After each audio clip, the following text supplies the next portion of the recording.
You're listening to Cash and Sass. I'm Lisa Marie, your go-to gal for all things money. As the Sassy Wealth Queen and the brains behind the Sassy Wealth Coach, I'm here to take you on a thrilling ride from the financial chaos to sassy and sexy money. Welcome back, my sassy friend, to another episode of Cash and Sass. My name is Lisa Marie. I am the brains behind this podcast and Transcendent Wealth Company. And with me today, I have Christian Brim. He is a CPA and he brings a wealth of experience and a deeply personal mission to his work in helping business owners with their finances. With over 25 years of experience, his background in both personal and professional finance, as well as his own family's experience with bankruptcy, gives him a unique perspective and empathy for his clients. Christian Brim's commitment to removing financial doubt and increasing clarity around numbers not only benefits the business he works with, but also extends to their families, reflecting his holistic approach to financial well-being. And I absolutely love that. Welcome, because I am all about the holistic approach, because I think when you do that, then that means you're wealthy in all areas. And I would love to, y'all, you know what we're going to do. We're just going to dive in. We have candid conversations about anything and everything money. That's what this is about. You have experience with bankruptcy. I have experience with bankruptcy. I have experience with foreclosure, repossession, bankruptcy years and years and years ago. So, but you've got that similar experience. Tell us a little bit about your journey, because now not only are you a CPA, but you are also successful. You also are helping people become wealthy and abundant in their own right. So that means you've had a journey from that bankruptcy. Something changed. So can you tell us where you were before to where you are now? Oh, sure. Part of it is all of this gray hair, time equals experience, whether you learn from it or not. To clarify, the bankruptcy was my family's bankruptcy. I was still a teenager at the time, but the impact that it had on me was not the loss of material things, but we were in a family business, and everything was centered around that, and we spent virtually all of our waking hours together. And I was very close with my cousins and my grandparents, and the bankruptcy caused everybody to scatter because they had to find jobs, and that was the most devastating part of it. Was the collapse of the family. It wasn't the loss of the material things, although that was nice, but and although I haven't declared personal bankruptcy, there were times that I probably should have. But the motivation from my family's experience was that I didn't know how at the time, but I knew that it didn't have to be that way. And so as I learned skills and gained experience, I have used those to help others not fall into the same traps, and have their families suffer the stress and anxiety that causes.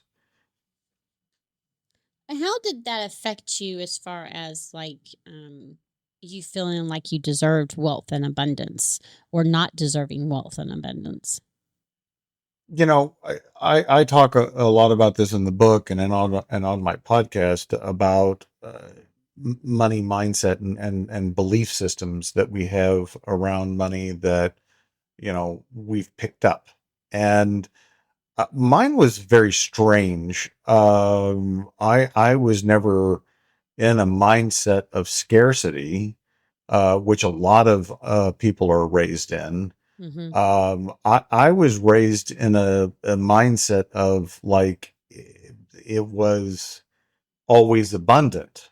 But the crazy part about that was that essentially my belief was you can always make more money, and so what it caused in me was a lack of attention to the profitability of the business. Like, it was all about growth. It was always about getting bigger and not making as much money as I should have. Those two things are not mutually exclusive, Right. but I had convinced in my mind that I was just reinvesting in the business, right?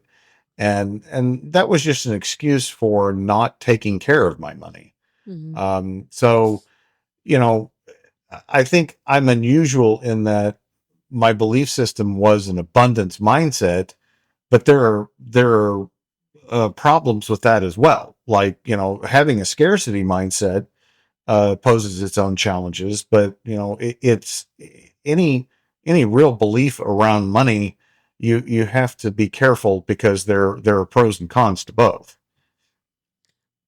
Very, very true. Well, let's dive into that and your book, because as all my listeners know, I am a huge advocate, and I talk about profit first. I talk about having buckets. People laugh at me when they ask me how many accounts I have. And, I'm like, personal or business? Which one? Because that's where that sassy twist comes from, because I took profit first and I was like, how can this also work in my personal? And yes, that's where the sassy twist comes from, because I did it. And I have multiple savings accounts. And they're like, huh? And I'm like, I don't have just an emergency savings, because to me, that tells my brain, prepare for an emergency. And two, it tells my brain, well, if I determine that's an emergency, then that means I can touch that money. So instead, I have accounts specific for, like, set up specifically for specific things. And it works. There's money. So if for example, I had to go buy a new washing machine and dryer because my first Bentleys decided to die on me. Granted, they were 15 years old. So now I have new ones. I didn't have to worry about where that money was coming from. There was a savings account. There's money in there. And having those things is just I wish I'd have known the concept, I guess, years and years ago. I mean, it's the same concept of the envelope system before we had debit cards. But I talk about it, and I tell people I do it with a sassy twist. You have profit first for creatives, which I think is truly, truly amazing, because, I work with creatives, and I've seen, and a lot of them, they have this same mentality. All I got to do is just go make more money. Okay. And let's build some wealth so that you don't have to always have that mentality of all I have to do is go make more money. Can you talk about a little bit about, one, that mentality, and two, how can you still have that creative mentality and start building wealth? Well, yeah.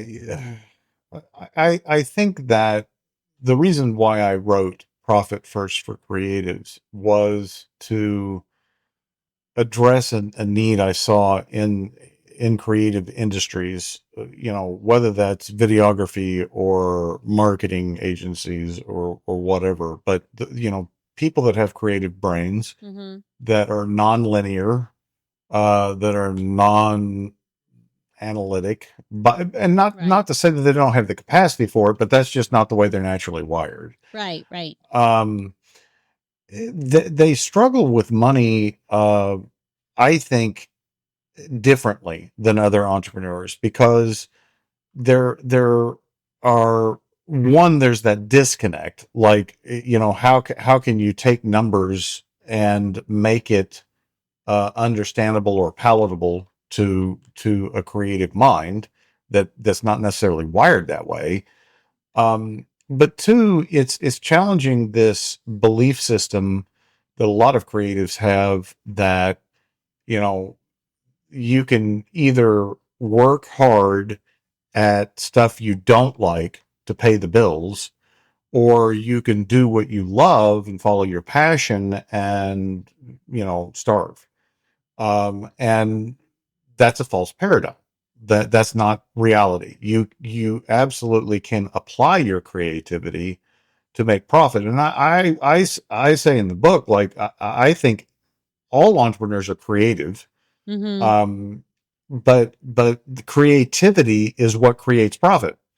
Like if you don't come up with something new, and new ways to solve problems, then it's very hard to be profitable. And to Right. be sustainably profitable over time requires you to be continually creative. So it's really more about repurposing that creativity into the business rather than it is to abandon your creativity. So, explain that. What do you mean by repurposing your creativity into the business? Well, I look at entrepreneurs as just problem solvers, right? And so if you solve a problem, you can potentially get paid for it, right? So a creative mind, which I think a lot of times is characterized by divergent thinking instead of convergent thinking. You can call that out of the box thinking. You can, whatever you want to call it, but um, that's that's a key skill that a lot of creatives have, that is needed to solve those problems, because most businesses go about their day just repeating what they've done, and don't apply any creativity to making things better, either for their company or their customers. And I can think of tons of different examples of that in our business or clients' businesses, but that's the real superpower that creatives bring to the table, is this creative problem solving, looking at the situation differently than other people see it. Can you give an example? Well, sure. I'll take our business for instance. So we spent last year 6 months redesigning and rebranding our service offerings. And what we did was we went back to, and understand, this is our 28th year. Okay. And we're starting our third year of targeting creative industries. So we've been doing this a long time. But last year we sat down and we went back to the tapes and we listened to client interviews, and listened for the problem that they were trying to solve whenever they became clients of ours, and tried to make sure that the service offering that we were delivering was solving that problem. And the reality is, and this was very hard for my accountant analytical people to get their brains around. I'm analytical, But so I understand. right, so Being naturally analytical is a good thing to a certain point, and then at some point, it's not. well, so in their mind, and my team's mind, they were running into situations where they did all of the things right, and still the client wasn't satisfied, and they were like, I don't understand. What did we do wrong? And I said, well, I don't think you did anything wrong per se, but what our clients are looking for is a feeling. You're selling a feeling, and you can't control people's feelings, right?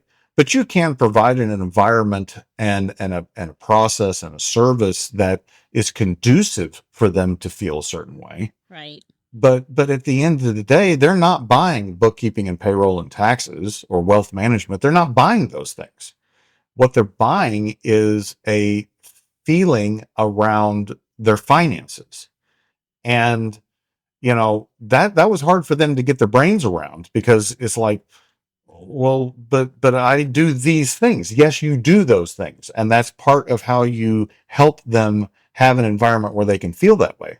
But if you don't check in with their feelings and make sure that they are feeling like they are having financial clarity, they're having financial peace of mind, they're making progress towards those feelings, it's improving, then it doesn't matter what you do. It literally does not matter what you do.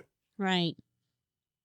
So Yeah. that's an example of how I used and we used our creativity to redesign our service offerings to add some more educational components, add a personal finance component, add a coaching component, so that we were really hitting on all cylinders to solve their actual problem. That makes sense. I like that. And it's true, though. I mean, especially with creatives. And then also, if you have, women as clients, women naturally, they're not necessarily investing in what it is you do. Again, it's those feelings. It's because, that's why I say the women I work with, they're no longer feeling like they're on the hamster wheel. Again, they feel more empowered. They feel like they have control over what's going on, and they feel like, oh, I can build wealth. It doesn't matter if I came from it or not, because I didn't come from wealth. And I was raised in the scarcity mindset. I was told if I didn't come from it, didn't marry into it, I was never going to have it. Okay, well, I never married into it. So there was a point where I had to make a decision. Okay, is this really true? Did some research, saw, no, it's not. Okay, what can I do differently? And now I've created my own wealth. I'm building generational wealth now so that going forward, the generations after me are my two girls, their children, whoever, they're going to know, what's possible as far as building wealth. And to me, wealth is more than just money. It's knowing, I tell people all the time, for me, my wealth is knowing my oldest is autistic. So knowing that she's taken care of no matter what, that's huge for me. That having things in place, knowing that if I'm not here and as she grows, she's going to be taken care of. That's huge. And it's being able to do the things that you want to do and have wealth. Again, generational wealth, investing in things so it's there and the money's growing, so that we don't always have to just go make more. No, that's a great point, because a lot of people never define success, especially financial, or the impact that the money has. And they get on another hamster wheel of more. Like it's kind of like if we ask someone their financial goals is, well, I want to have enough money. Well, what's enough? Right? Yeah. I used to say that, though. I used to be one of those ones. I want to have enough money. And they're like, okay, but what's enough? And it's funny because when I started my business, I was let go from corporate in 2016. And then I made the decision I wasn't going back. I was done. I was tired of the headaches. I was tired of it all. And I made the decision I was going for it. I was barely making ends meet anyway. So what did I have to lose? And, they told me, well, what's your goal? I said, if I'm going to barely make ends meet, then I'm going to do it on my terms, and I'm going to be able to do it to where I'm home with my girls where they need me, and not making someone else rich. There was no other goal. That was like, if I'm barely going to make ends meet, then it's going to no longer be on someone else's terms. It's going to be on mine. And to me, that was what started that holistic wealth, because wealth to me is being wealthy in all areas, not just your bank account. Are you taking care of yourself, right? Do you have your health and your fitness? Are you living aligned with your values and your goals? And my goal and my value and my desire was I needed to be here where my daughters needed me, where my oldest needed me. And from there, then it went, oh, okay, I can pay the bills. I mean, it was great. And then it was like, okay, now what does that look like to me? And so getting specific, right? And saying, what are the things that I want? What are the goals I want? And having them laid out.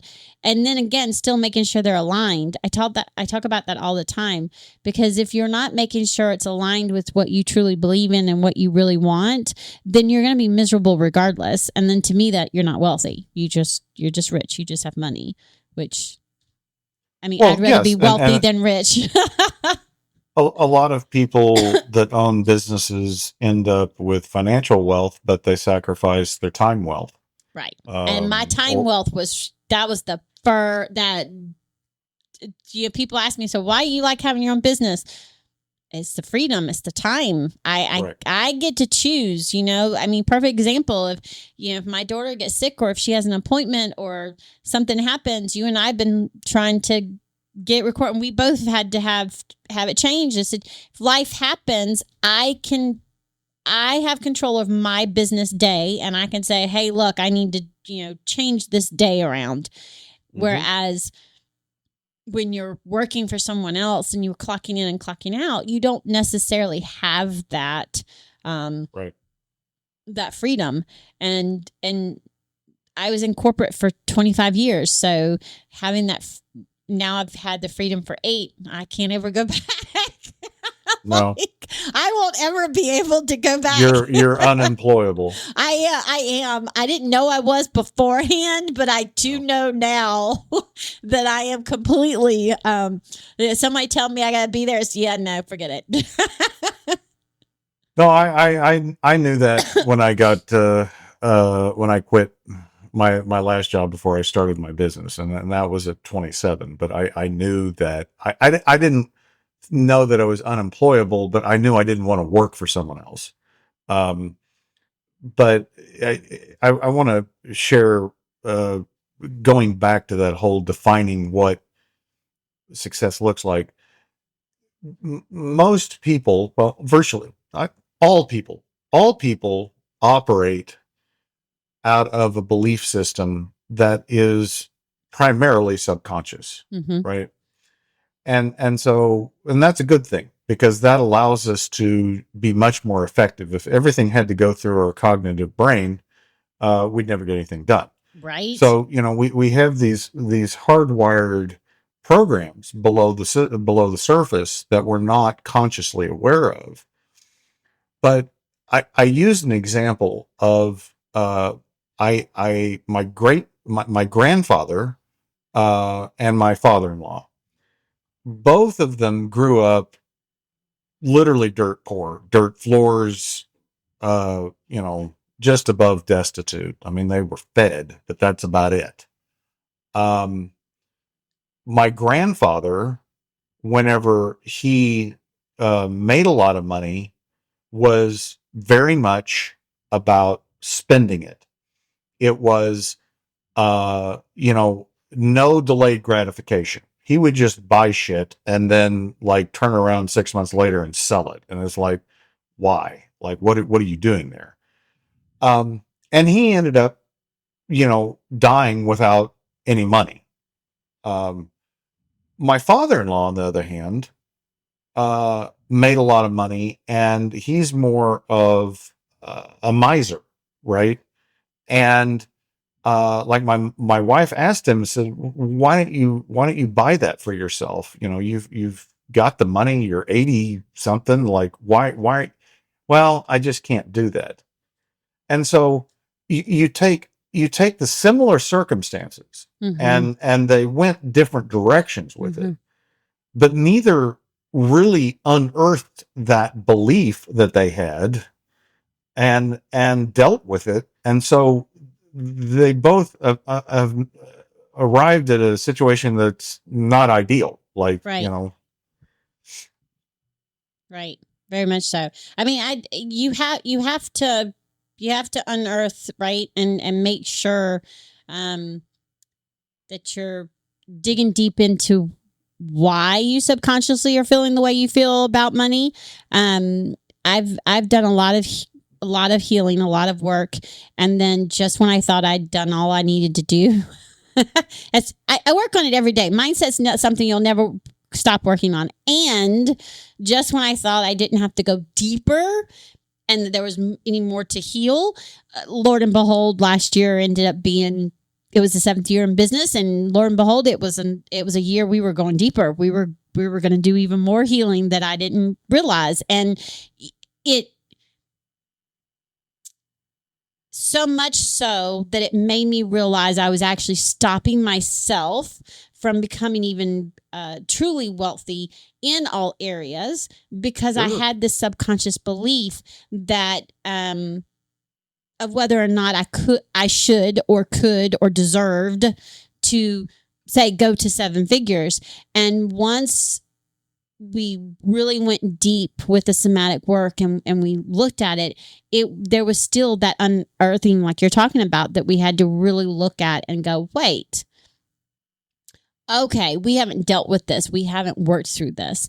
And it just brought it was just another layer, right? And I tell people all the time is you have to be, one, don't be hard on yourself so much. And two, that's where you check in to make sure things are aligned. And are you looking deeper and are doing things, and are you stopping yourself? Because if you're stopping yourself subconsciously, because I tell people all the time, I'm my worst enemy. I'll block myself long before somebody blocks me. And being able to recognize when you're doing it and then go, okay, why? Like, and being honest with yourself on why, because there could be a reason. And if there's a reason why, is it because there's some unleveling belief that you haven't dealt with, that you haven't worked through to change? And if so, okay, work through that, because we all deserve to be wealthy. And how we have our relationship with money is going to also depict that. Money mindset, yes, is part of it, but how we manage it is the other part. I mean, that's one of the reasons why I love having Profit First as a tool, is because, and having, Money Roadmap as a tool and having all those different things, is because those tools help you see what's going on so that you can make strategical decisions, so that you can go buy the things that you want to buy, do the things you want to do, and save and invest money into stocks and do whatever, so that you're truly building that generational wealth. Yeah, I commented to myself, I can't believe I'm 54 and I'm still learning so much about myself. It's like, you'd think at 54 I would have learned all there was to learn about myself, but no. Okay, well, I've said that. I'm 51, and I've said those exact same thing. I'm like, what do you mean I still have more to learn and I still have more to heal? I'm like, I'm 51. Look, I've done all the work, Right. And we're still learning. And I think that's the key, is we're going to keep learning, right? We're going to, that's just part of life. And as we grow, we're going to keep growing. And as we grow, we're going to keep doing, I think it's important that we keep working on ourselves. We keep doing that personal growth, because if anyone ever says they're done and they don't have a mentor, they don't have growth, I tell people all the time, please turn around the other way and run. Because Yeah, I think, I mean, you can choose to not grow, of course, and most people make that choice. Maybe not in those words, but what I found is that your business will only grow to the extent that you grow. mm-hmm. And, for us, it was, we reached 2.5 million.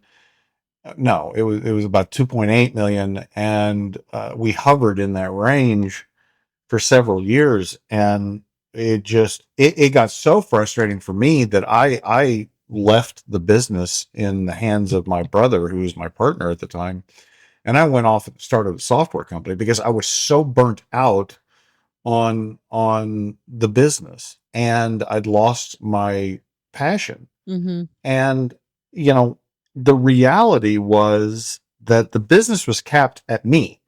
I had to grow Mm-hmm. in order for the company to grow. And that's what I had to realize last year, is that I'd reached a point and I needed to grow more, right? Work on me more in order for the business to grow anymore.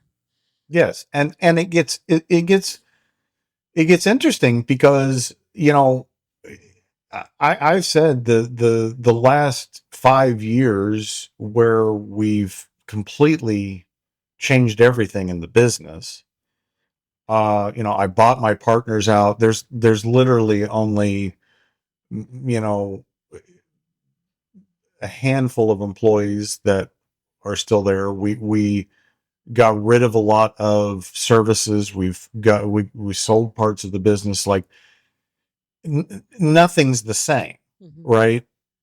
But what even then I realized was that the things that gave me success originally are actually counterproductive for me to grow and have success further.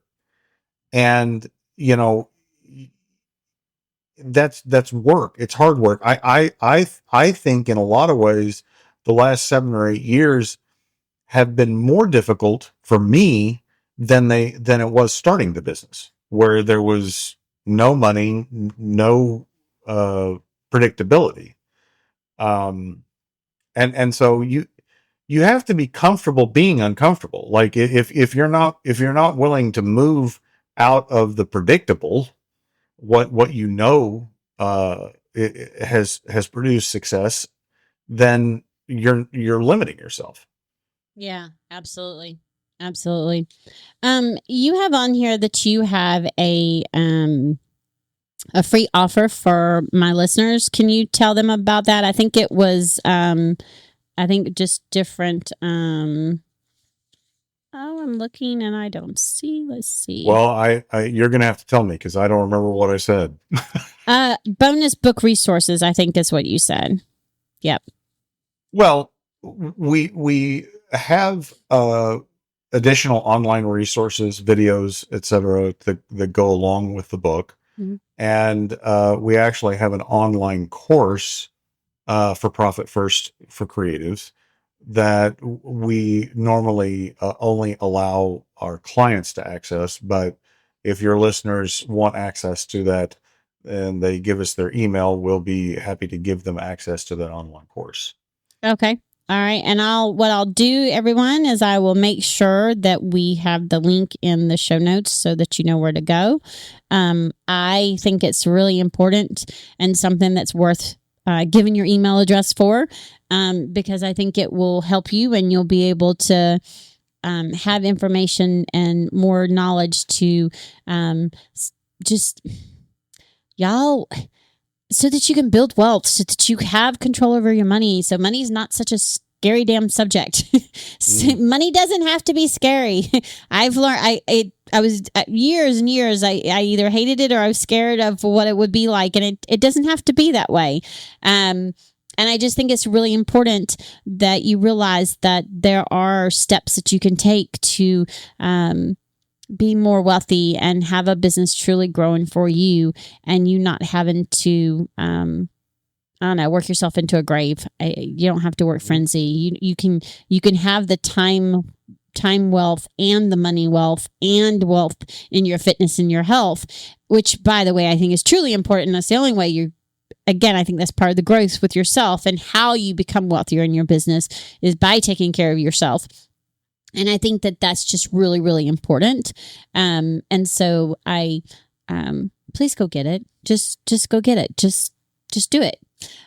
Thank you so much for being a guest on my show. I truly appreciate it. That is a subject that I can talk about forever. And of course, we're limited on time. So until next time, please remember that cash and confidence are the ultimate duo power, and go check in with your money, change that relationship, make it a dance partner. Until next time, bye. Thanks for joining us this week on Cash and Sass. Check us out on social media and on our website at www.thesassywealthcoach.com, where you can download my free Money Story Start Guide. The website again is www.thesassywealthcoach.com. And as always, subscribe to the show to catch every new episode and leave us a review so we can continue to bring you fresh content. And remember, yes, it is possible to have sassy and sexy money. See you next week.